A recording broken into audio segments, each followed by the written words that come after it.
everyone. I wanted to take this time, even though that the recent hearing about the Chauvin incident occurred, to prove the fact that this whole idea that black struggles are the result of white people mainly, or as if that white people are responsible for all the problems of minorities, is somehow a myth. And they're the only ones that enslaved blacks, that they're responsible for all the troubleshooting that they've had. In this video, I'm going to be showing you how blacks are not just brought from whites to the Americas, but they were also brought by particularly Arabs from Eastern Africa, as well as Western Africa, but more from Eastern Africa into the Middle East and all the way across Asia, or a lot of them happen to migrate across Asia. And this just to show you that the problems or the meddling that you see from people of African descent is not somehow the fault of white people, okay? It's also as a result of other people coming in. So if you want to blame white people, you might as well blame my ancestors as well. In this page, I'm going to be showing you, you can see here Lester Holt. He is a black guy, but he's mainly interviewing light-skinned colored people in Iran. Iran has good variation of skin color, as well as Mexico, India, the Philippines, many countries around the world. You can have light-skinned colored people, you can have brown-skinned colored people, and you can have dark-skinned colored people. And those dark skin are mainly people of African descent. You can see here how there's light-skinned colored people here, and then you have dark-skinned colored people. You have darker skin colored people, particularly in the southern section of the country. Keep scrolling down, you have various different types of ethnic groups. See, there's a lot of diversity, not just in America, but many countries around the world. You can see here light-skinned colored people. He is Azeri, so you can see that it's in a particular section of the country. Basically, ethnic and racial boundaries are not necessarily defined by national boundaries. And that's because you have to factor in geography or past empires, a lot of different factors. You can see here, these are the Kurds, they're darker skinned people. You can have some ethnic Turkmen, and you can also have some Mongolian looking people. And when you think about it, Iranians are partially Mongoloid. As a matter of fact, that's probably one of the reasons why Latinos can look pretty similar to Iranians, not just because they have Mediterranean influences, but they also have some Mongoloid influences as well. As you know, the Mongols invaded Iran, so maybe we should ask Mongolia for reparations. And Greek Americans should ask for Iranians for reparations for invading that country. And then you can see here you have some black folks in southern Iran. This is no joke. Just look at their face, look at their skull. It's not just that they're darker, but they have that facial structure. You can see right here. I don't know about these folks, but I wouldn't be surprised if they're in Iran as well. So they're practically everywhere. You could see here we had an empire going from India all the way to Greece and Egypt. This is, of course, the Shah. Now let me show you, it's not just in Iran, but various parts of the world. You can see some light-skinned colored people. This is in Iraq. Dark-skinned colored people. We can go down the list. A lot of this skin color has a lot to do with UV rays. So areas that have generally low UV rays, you'll see lighter skin. Darker skin is generally in the southern portion, one of the hottest temperatures in the world. Lighter skin colored people, you can find it everywhere. Look at these people, they look pretty European.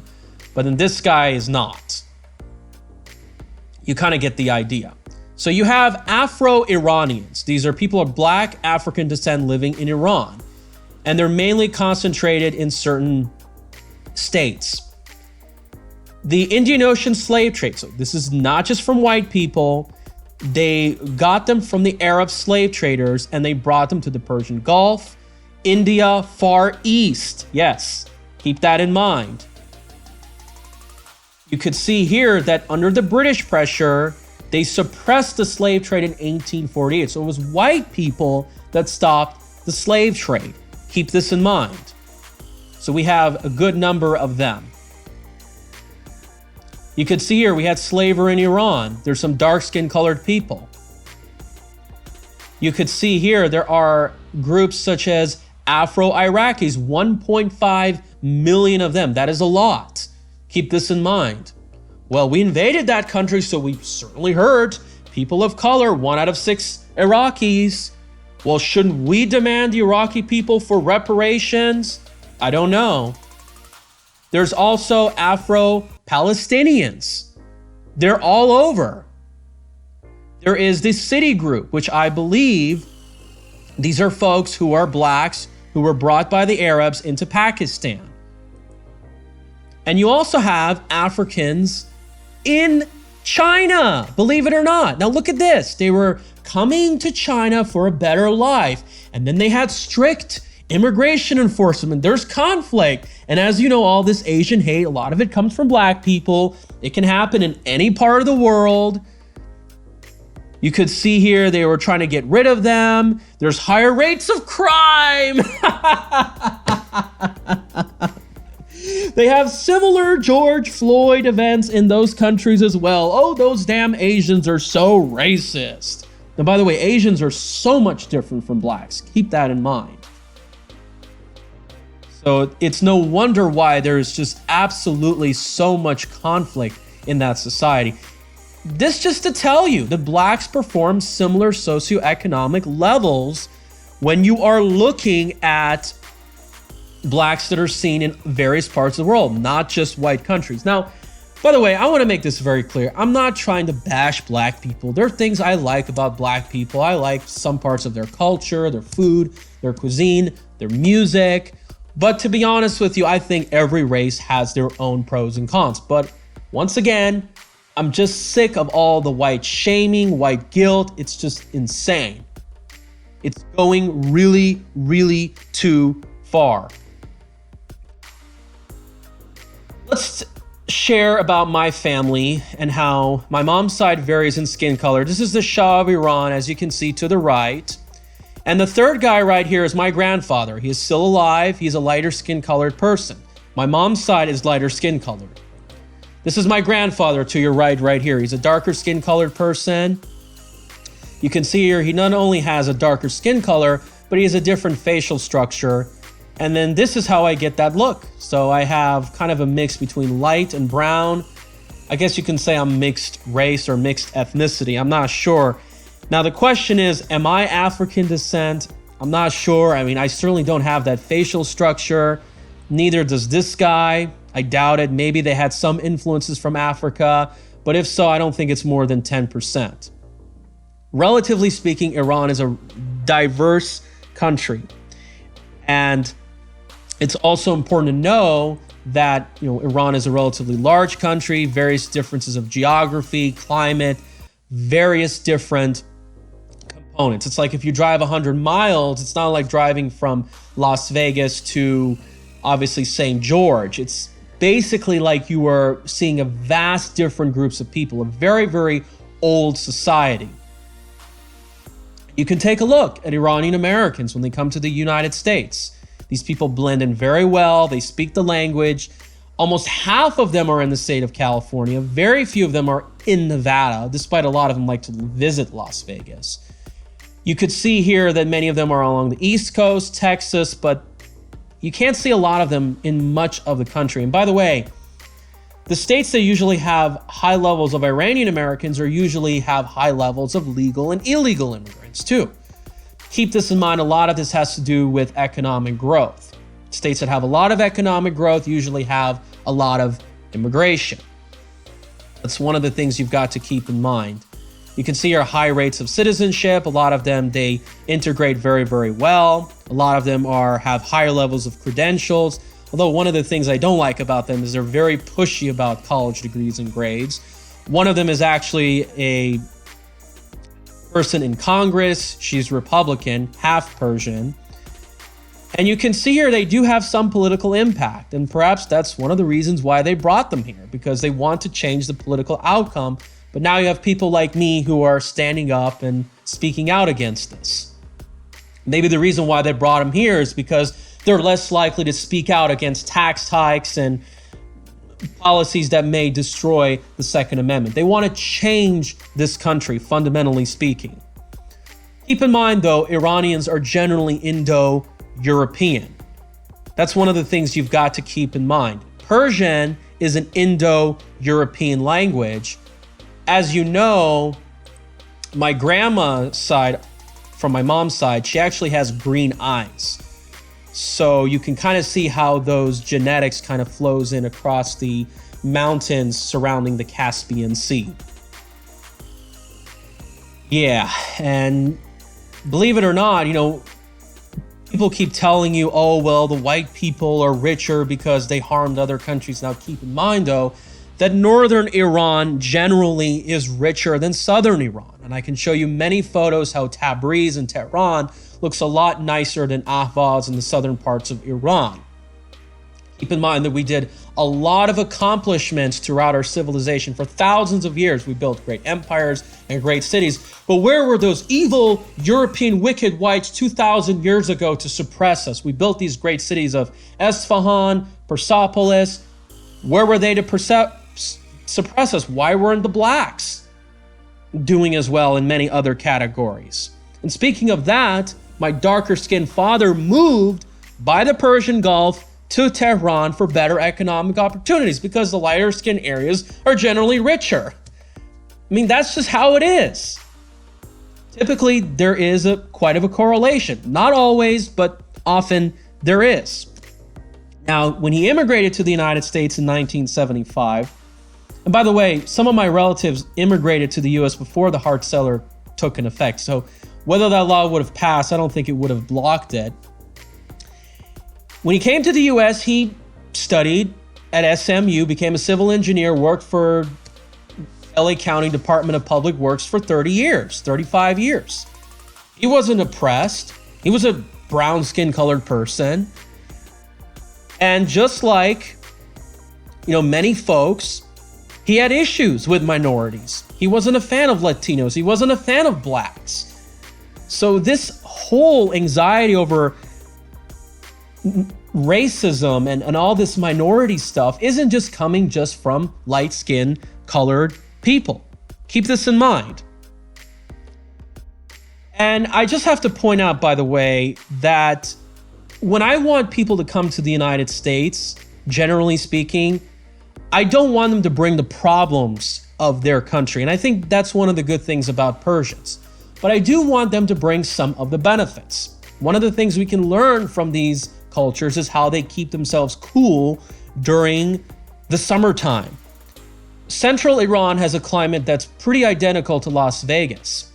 And to survive in these hot summer months, they used wind catchers. They basically would mix in the wind and the water, and they have these large towers. Maybe we can learn these building techniques from that part of the world so we can save a lot of money from air conditioning. But keep in mind, though, I guess people like me are more tolerant to the Las Vegas kind of a heat. I mean, I don't turn on air conditioning until June. There's a lot of different things. And of course, this is the map of the races. As you can see here, my mom is part of this purplish color. My father is part of this pink color. And you can see here how there's two groups. And you can see how India has 4 groups, a lot of diversity. And there's a lot of conflict. And there's a lot of ethnic conflict in Iran. So this whole conflict between races is not just a white person thing or somehow this European thing. It happens everywhere. Get used to it. Wake up to the truth. Speaking of the Persian language, I know YouTube may flag me for this, but the term nagar is actually a term in Farsi, means to hold with care. Nagar. Man ino mikham nagar daram means that I want to hold this person with care. Now, if YouTube wants to shut down my video, I don't care. Let them do that. Because if they do, I can counter them. I can say, well, you're discriminating against my ethnic language. How dare you? Nagar. Just look it up. It means something in Persian. And speaking of the blacks, and I just want to make this very, very clear. Let's go on looking some more photos. you think a lot of these blacks are somehow being oppressed in these societies, then why don't they leave? Now, why don't they want to flee themselves from all the racism? Because they know that, obviously, Iran offers a higher standard of living than sub-Saharan Africa. Why don't they move there? There would probably be less conflict, more people like them. Look, there's a lot of dark-skinned people there. Look at this. Is this a coincidence? Look at all of this, dark-skinned people. And look at these people. They're really good in sporting and athletic events, very similar to the United States. How do you explain all this? My gosh, look at this. What does this all tell you? Dark-skin colored people. And by the way, a lot of these dark-skin colored blacks, I think some of them have moved to Europe. So they're just like, yeah, we want a better life. So perhaps the Persian country was not good enough for us, so we're going to move to the European country and claim that we're being oppressed and bring those values which may not necessarily help to maintain the balance of these European societies. Think about it. Look at right here. There's blacks here. There's blacks all over. There's mixed skin colors, and usually the blacks are in the lower section of the country, and they're generally not as fortunate as a northern section, believe it or not. Anyway, my point I want to make is that this whole thing is that we need more non-European allies like myself to expose this thing, to really understand what's going on. Because not all the problems are the fault of white people. And even if some of them are, go after the elites, go after the powerful interests, don't go after the average Joe. Because these large corporations are behind a lot of these social justice programs. Now, many of you are asking, well, why is Iran not as fortunate as much of Europe? Weren't they oppressed? That's not the full or the main reason. I just have to accept that some cultures, some people do things better than I do. Just like blacks do better in athletics and music than I do, than my type of people. But I don't feel oppressed. I make the best out of it. I strive for the better. I respect my heritage. I respect my pride. And I don't let others push me around. It's very, very simple. Now, I think a lot of it has to do with its government, because once you look at countries like Kuwait, Qatar, UAE, you'll find that they are much more fortunate. And by the way, they have much higher levels of immigration. So this just to kind of tell you that mass immigration is only happening in European-based countries. That's not true. And the Arab population in a lot of these countries are a small minority. But then again, unlike Las Vegas, they have a different political, economic, and urban planning structure. If you can learn from these governments and their policies, maybe you can make sure that Iran can have a much higher standard of living. So a lot of it is policy.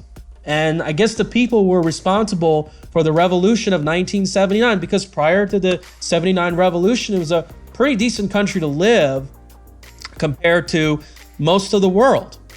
And speaking of the country, I heard rumors that this current administration wants to bomb Iran.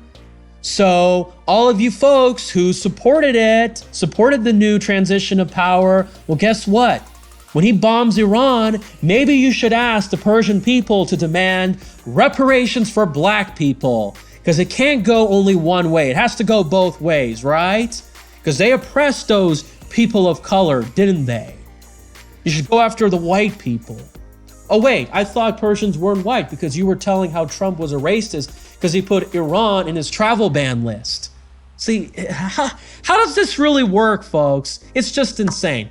Anyway, take this video, share it as much as you can, and debunk the myth of so-called white supremacy or white on black oppression. Thank you so much, because others have done it as well.